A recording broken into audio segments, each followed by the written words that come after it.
आज का हमारा टॉपिक है जॉइंट, जिसको मेडिकल लैंग्वेज में आर्टिकुलेशन भी कहा जाता है। एनाटॉमी में जॉइंट या आर्टिकुलेशन उस पॉइंट को कहते हैं जहां दो या दो से ज्यादा बोन्स आपस में मिलती है। जॉइंट की स्टडी को आर्थ्रोलॉजी कहते हैं और जॉइंट की मूवमेंट और उनकी मैकेनिक्स की स्टडी को काइनेसियोलॉजी कहते हैं। हमारी बॉडी में जितने भी जॉइंट्स हैं उनका मेन फंक्शन हमारे स्केलेटन को सपोर्ट देना और बॉडी को मूवमेंट में मदद करना है, लेकिन हर जॉइंट मूवमेंट अलाउ नहीं करता। कुछ जॉइंट का मकसद सिर्फ दो बोन्स को आपस में इतना टाइट जोड़ना होता है कि वो एक मजबूत प्रोटेक्शन दे सके।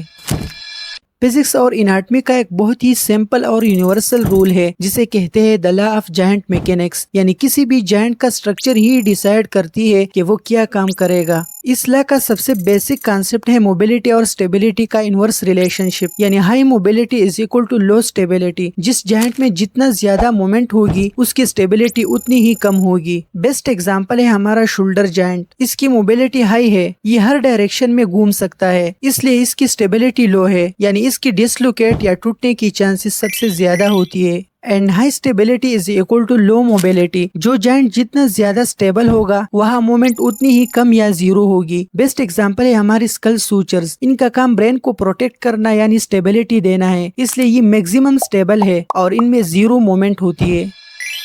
जॉइंट्स को बेहतर समझने के लिए साइंटिस्ट ने इन्हें दो अलग तरीकों से क्लासिफाई किया है, functional classification and structural classification. Functional classification is based on movement. ये सिस्टम सिर्फ इस बात पर फोकस करता है कि एक जॉइंट कितनी हरकत या मूवमेंट अलाउ कर सकता है, और इस हिसाब से जॉइंट्स को 3 टाइप्स में क्लासिफाई किए जाते हैं, सिनअर्थ्रोसिस, एम्पिअर्थ्रोसिस एंड डायअर्थ्रोसिस। सिनअर्थ्रोसिस बिल्कुल इमूवेबल जॉइंट है, इनमें जीरो मूवमेंट होती है। इनमें बोन्स आपस में बहुत टाइटली जुड़ी होती है, ज्यादातर फेब्रस टिश्यूज के जरिए। जहां प्रोटेक्शन जरूरी हो वहां नेचर सिनअर्थ्रोसिस जॉइंट बनाती है ताकि बोन अपनी जगह से हिल ना सके। बेस्ट एग्जांपल्स है सूचर्स, यानी स्कल बोन्स के बीच वाले जॉइंट्स। इनका काम ब्रेन को प्रोटेक्ट करना है। गोम्पोसिस, यानी टीथ और जा बोन के बीच वाले जॉइंट्स, जो दांत को अपनी जगह फिट रखता है। सिनकोंड्रोसिस, यानी बोन और कार्टिलेज के बीच वाले जॉइंट्स, जैसे फर्स्ट रिब और स्टर्नम का जॉइंट।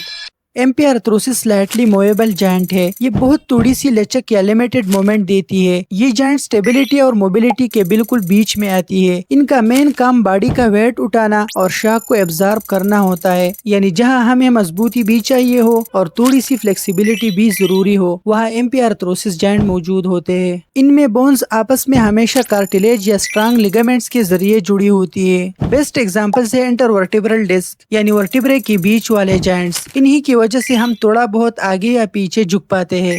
प्यूबिक सिम्पाइसिस, यानी हिप बोन्स के बीच का जॉइंट, ये प्रेगनेंसी और चाइल्ड बर्थ के दौरान थोड़ा सा एक्सपेंड होता है। टिबियोफिबुलर जॉइंट, यानी हमारी टांग की दो बोन्स टिबिया और फिबुला के बीच वाला जॉइंट, जो चलते वक्त स्टेबिलिटी देता है।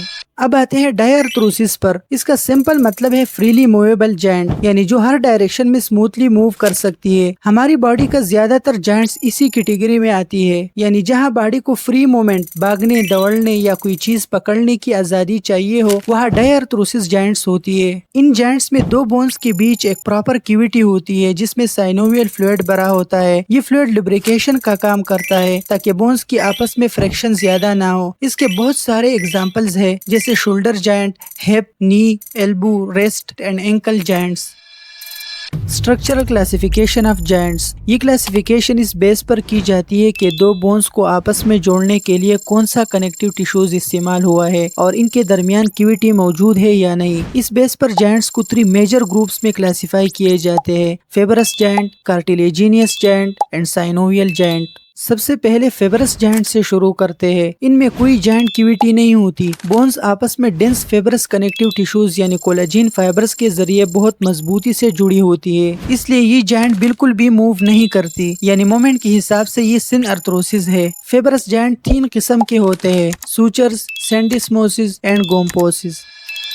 स्कल बोन्स के दरमियान जॉइंट्स को सूचर्स कहा जाता है। इनकी एजेस बिल्कुल वेव्स की तरह या इंटरलॉकिंग होती है, जो इन्हें मजीद मजबूत बनाती है। दोनों बोन्स के बीच में डेंस फेबरस टिश्यूज की एक पतली लेयर होती है जिसे सूचरल लिगामेंट कहा जाता है। पैदाइश के वक्त बच्चे की स्कल में सूचर्स मुकम्मल तौर पर बंद नहीं होती, इनके दरमियान थोड़ा गैप होता है जिनको फोंटेनेल्स कहते हैं। ये डिलीवरी के वक्त स्कल को कंप्रेस होने में और पैदाइश के बाद ब्रेन को ग्रो करने में मदद देती है। एज बढ़ने के साथ साथ ये खाली गैप्स यानी फोंटेनेल्स मुकम्मल तौर पर बोन्स में बदल जाते हैं और इस प्रोसेस को कहते हैं साइनोस्टोसिस। फिब्रस जॉइंट का दूसरा टाइप है सिंडिस्मोसिस। इन जॉइंट्स में दो बोन्स के दरमियान का फासला सूचर के मुकाबले में ज्यादा होता है। बोन्स को आपस में जोड़ने के लिए फिब्रस टिश्यूज का एक बंडल यानी लिगामेंट या एक पूरी शीट होती है जिसे एंट्रोशियस मेम्ब्रेन कहते हैं। बेस्ट एग्जांपल्स है डिस्टल टिबियोफिबुलर जॉइंट, टांग के निचले हिस्से में टिबिया और फिबुला के बीच का joint. Radio ulnar shaft joint, बाजू यानी फोर आर्म में रेडियस और अल्ना के दरमियान मौजूद शीट। यह थोड़ी बहुत मूवमेंट मुमकिन है यानी स्लाइटली मूवेबल है। तीसरे किस्म का फिब्रस जॉइंट है गोम्पोसिस। इसको पिग इन सॉकेट जॉइंट भी कहते हैं। इसमें एक बोन का कोन शेप हिस्सा दूसरी बोन की कैविटी यानी सॉकेट के अंदर फिट होता है। बेस्ट एग्जांपल है टीथ। हमारी दांत मैक्सिला और मैंडिबल की एल्वियोलर सॉकेट में फिक्स होती है। दांत की रूट और बोन के दरमियान जो फिब्रस टिश्यूज होते हैं उसे पेरियोडोंटल लिगामेंट कहते हैं। फंक्शन के लिहाज से ये जॉइंट सिनर्थ्रोसिस यानी इमूवेबल है।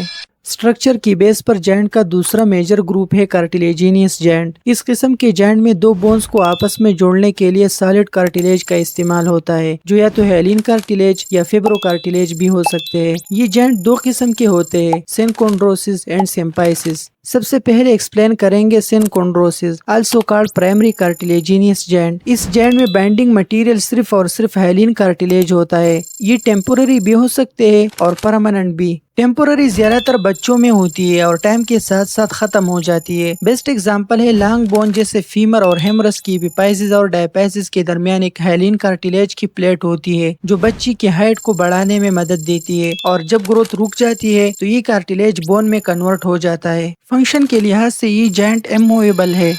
दूसरे किस्म के कार्टिलेजिनियस जॉइंट को बोलते हैं symphysis, also called secondary cartilaginous joint. इस जॉइंट में दोनों बोन्स के एंड पर हाइलिन कार्टिलेज के साथ साथ फिब्रो कार्टिलेज का एक मोटा डिस्क भी दिखाई देता है। फिब्रो कार्टिलेज कोलेजन टाइप 1 और 2 से बना है जो इसे बेहद मजबूत और शॉक एब्जॉर्ब करने वाला बनाता है। सिम्पाइसिस की एग्जांपल्स हैं intervertebral disc and pubic symphysis. Vertebrae के दरमियान मौजूद डिस्क ये चलते, कूदते या वेट उठाते वक्त ब्रेन और स्पाइन को शॉक से बचाती है। प्यूबिक सिम्पाइसिस यानी हिप बोन्स के सामने वाला जॉइंट। प्रेगनेंसी के आखिरी महीनों में बॉडी के अंदर एक हार्मोन रिलीज होती है जिसे रिलैक्सिन कहते हैं। यह हार्मोन प्यूबिक सिम्पाइसिस के फिब्रो कार्टिलेज को नरम और फ्लेक्सिबल कर देता है ताकि डिलीवरी के दौरान बर्थ कैनाल तोड़ी खुल सके। फंक्शन के हिसाब से सिम्पाइसिस स्लाइटली मूवेबल जॉइंट है।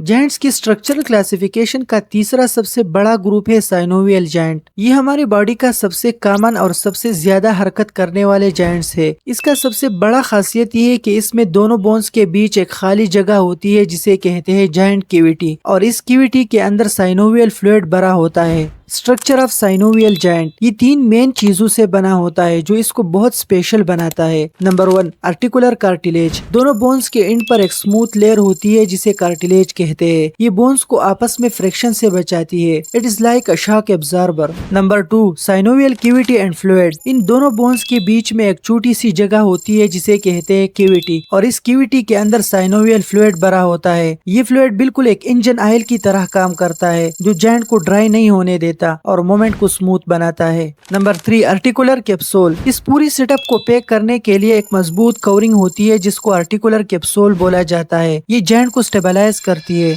Types of synovial joint. इसकी 6 मेन टाइप्स है जिन्हें याद रखना बहुत आसान है। Ball in socket joint, hinge, pivot, condyloid, saddle and gliding joints. सबसे पहले आता है बॉल इन सॉकेट जॉइंट। ये हमारी बॉडी का सबसे फ्रीली मूवेबल जॉइंट है। इसमें बाल की तरह एक बोन का हेड दूसरी बोन की कप में फिट होती है। एग्जाम्पल्स है शोल्डर एंड हिप जॉइंट्स जो हर डायरेक्शन में घूम सकते हैं। हिंग जॉइंट ये बिल्कुल एक दरवाजे के कब्जे की तरह काम करता है। मेडिकल टर्म में इसे यूनिएक्सियल जॉइंट कहते हैं क्योंकि ये सिर्फ एक ही एक्सिस पर एक ही डायरेक्शन में मूव हो सकता है। एग्जाम्पल्स है एल्बो जॉइंट। ये सबसे परफेक्ट एग्जाम्पल है। इस जॉइंट की वजह से आप अपने हाथ को सिर्फ ऊपर और नीचे कर सकते हैं बिल्कुल एक दरवाजे की तरह। दूसरा एग्जाम्पल है नी जॉइंट। ये भी बिल्कुल इसी तरह काम करता है जो टांग को पीछे फोल्ड करने और बिल्कुल सीधा करने की इजाजत देता है। तीसरा एग्जाम्पल है इंटरपेलेंजियल जॉइंट्स यानी उंगलियों के बीच वाले जोड़। पाइवोट जायंट, ये सिर्फ रोटेशन इलाव करता है। एग्जांपल्स है एटलांटो एक्सियल जायंट, यानी स्कल के बिल्कुल नीचे फर्स्ट 2 वर्टिब्रे, C1 जिसे एटलस कहते हैं और C2 जिसे एक्सिस कहते हैं, इनके बीच वाला जायंट। जब आप किसी को नो कहने के लिए सर हिलाते हैं तो पाइवोट जायंट काम कर रहा होता है।